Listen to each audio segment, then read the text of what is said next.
چوری کیوں کرتے ہو؟ چوری حرام کام ہے اور حلال روزی چاہے جتنی کم ہو اس سے برکت نہیں جاتی۔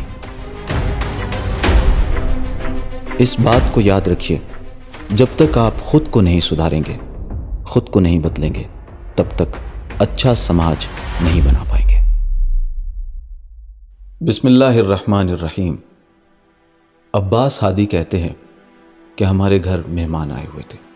ہم لوگ ایک کمرے میں بیٹھے ہوئے تھے کہ اچانک گلی کی جانب سے ایک شور اٹھا۔ ابراہیم نے جلدی سے کھڑکی کھولی اور گلی کی طرف دیکھنا شروع کیا تو کیا دیکھا کہ ایک چور ہے جو ان کے بہنوئی کی بائک لے کر فرار کر رہا ہے۔ وہ بائک لے کر بھاگ رہا تھا، لہٰذا کسی نے راستے میں اسے ٹھوکر ماری، جس کی وجہ سے وہ بائک سمیت زمین پر گر پڑا۔ اس کا ہاتھ کسی لوہے سے کٹ گیا، خون بہنے لگا، اس کا رنگ پیلا پڑ گیا۔ ابراہیم دوڑ کر اس کے پاس پہنچے اور لوگوں سے اسے بچایا۔ اس سے کہا جلدی آؤ، بائک پر بیٹھو۔ بائک پر بٹھا کر اسے ہاسپٹل لے گئے، اس کی مرہم پٹی کرائی، دوا دلوائی اور اس کے ساتھ مسجد گئے۔ مسجد میں دونوں نے نماز پڑھی۔ نماز کے بعد وہ اس چور کے پاس آ کر بیٹھ گئے اور اس سے کہنے لگے چوری کیوں کرتے ہو؟ چوری حرام کام ہے۔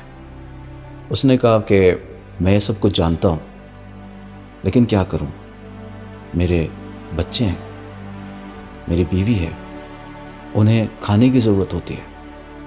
میں گاؤں سے آیا ہوں شہر میں کہ کچھ کما سکوں، دو پیسے کا انتظام کر سکوں، لیکن مجھے کام نہیں ملا، میں مجبور ہوں۔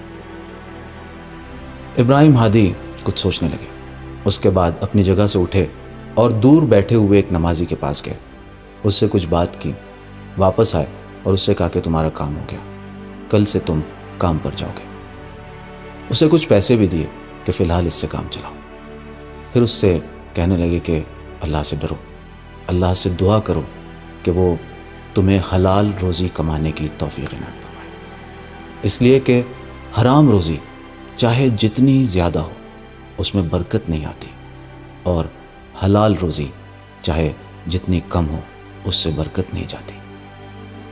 اس چور کی ہدایت کرنے والا یہ نوجوان ابراہیم ہادی تھا، شہید ابراہیم ہادی۔